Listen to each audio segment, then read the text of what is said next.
in the words of one of my heroes, Grendel 61, I'm not gonna fearmonger, even though I kind of want to. Stuff's been building and building in Texas for a while, and it has not stopped. You may, even if you've heard about what happened last night, which I will get to, that is not the end of the story. It is still ongoing, and it is a fluid situation here in Texas. And Texas may very well be under assault and well on its way to war or martial law. Now, let's go back a little ways and try to connect the dots so you can really see the bigger picture of what could be going on here. We got to go back to this San Bernardino shooting in California. And as we all know, if there ever was a case that had all the earmarks of a false flag and a psyop, it was this San Bernardino shooting. Now forgive me, I have a lot of tabs open, so hopefully I can do this without screwing this up, but there's a lot of information here that I need to get to y'all.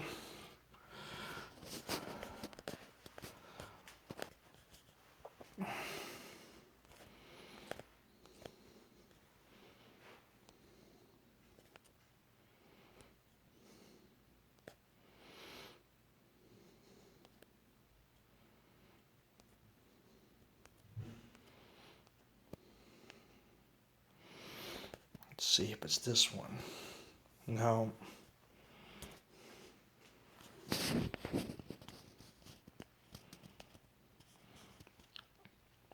Now it's right here. Let's not forget, this is the article from 2015. And maybe you guys have already forgotten about this, but it's almost 13 months till the day when the Dallas Police Department was under attack. So, this is not the first time that the Dallas Police Department has been under assault in Texas. This is actually the second big attack in 13 months. Okay, so now let's go over here.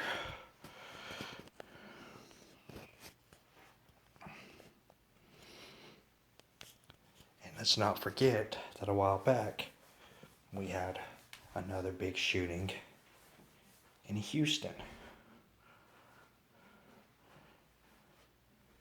And it's a San Bernardino County veteran ID'd as a shooter in the Houston rampage. So this guy who did this shooting, this mass shooting in Houston, had ties to San Bernardino, where there was that other big massive shooting had went on. Right? Now, also, let's go and find this other one real quick. Hopefully it's this one right here. And also, let's not forget, right here, rock-wielding suspect faces assault charges after Love Field shooting. And of course, in case a lot of you haven't heard, this man got shot multiple times, and the only weapon that this man was holding was a rock. And guess who shot him? It was the Dallas Police Department. Okay? So, you've got all of that going on. And then, of course,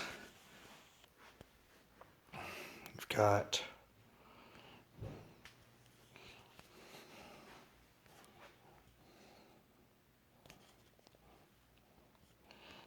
this thing that happened the other day. Dallas police ambushed, 12 officers shot, 5 killed during a Black Lives Matter protest. We're all pretty familiar with the fact that this has happened already. Okay. Now, on top of that,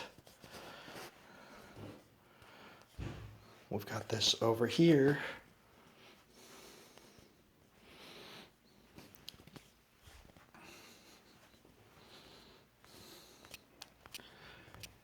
I'll scroll through these images in a minute. I gotta get back to the top. But last night, the Dallas Police Department was shut down after the threat triggers high alert. And if you look up a lot of these articles about what happened there last night, there's been quite a few reports of gunfire at the Dallas Police Department last night. And one of the things that it talks about is that the threat to the Dallas Police Department last night was from a group in Houston, right? So a group in Houston, the same place where they had a mass shooting, who had ties to San Bernardino, where another mass shooting went on, is all connected. Somehow, it looks like, to this threat that went on and got the police department locked down last night. And I'll go through the investigation, talking about all this stuff, talking about all these people, and yeah. So, anyways, there's nothing really there for y'all to see just yet, but as you can see, they had a threat from Houston that seems to be connected to a lot of the stuff that's going on now. Some other stories that are still going on that you may not have heard about, which makes this situation still pretty fluid. Now, right here,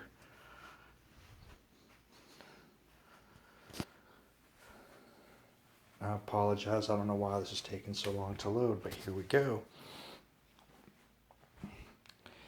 Just last night, we got a vehicle that hits a Dallas police car stationed outside of home of fallen officer in Fort Worth. And at this point, they have no idea who he did it. It was parked near the home of slain Dallas police officers Patrick Zamaripa. 2 police officers were stationed there to watch over the family. So, as you can see, there's the damage to the vehicle. There was cops there watching the home, and they still haven't got the guy who did it. Okay? Now, if that wasn't enough, and that's ridiculous to think there's cops there and they still haven't caught the guy who did it? Really? You think that wasn't bad enough? San Antonio. Right? As you can see here, July 10th, Sunday, 4:23 a.m. Shots fired at police headquarters. Gunfire hit the San Antonio police headquarters, leaving bullet marks on the building and shell casings in a nearby alley. San Antonio police are investigating reports of a suspect seen fleeing from the alley. Said the police got a call late Saturday night about shots fired at the police department. How ironic is that? So once apparently they shot up the police department and they had to get calls from 911 to investigate the thing. And they're like, oh, hey, we got holes on the building. But apparently the police officers inside heard gunshots strike the building. Police vehicles have cordoned off the area as the investigation continues. So, now we got the San Antonio Police Department under attack and the Dallas Police Department under attack again, under threat from a Houston group, which may have had ties to the man who did the shooting in Houston, who may have had ties to the shooting done in San Bernardino. And if all of this wasn't enough to try to make everything go completely batshit haywire, Black Lives Matter activist DeRay McKesson was arrested during a Sterling protest last night. So, not only do you have all this stuff going on that always seems to have ties to Black Lives Matter, you got pretty much the poster boy spokesperson for Black Lives Matter got arrested last night. So all this stuff is boiling over and heating up, and I wouldn't be surprised if we see a couple more things pop off again today. But this thing's getting out of control real fast, and I would advise everybody to pay attention, because this thing, anyway, it looks like this thing is not even close to over, and it's going to be false flag after false flag. So let's just keep an eye on this and see what happens. And if any of you are in Texas like me, stay safe. I'll talk to y'all soon. Y'all take care.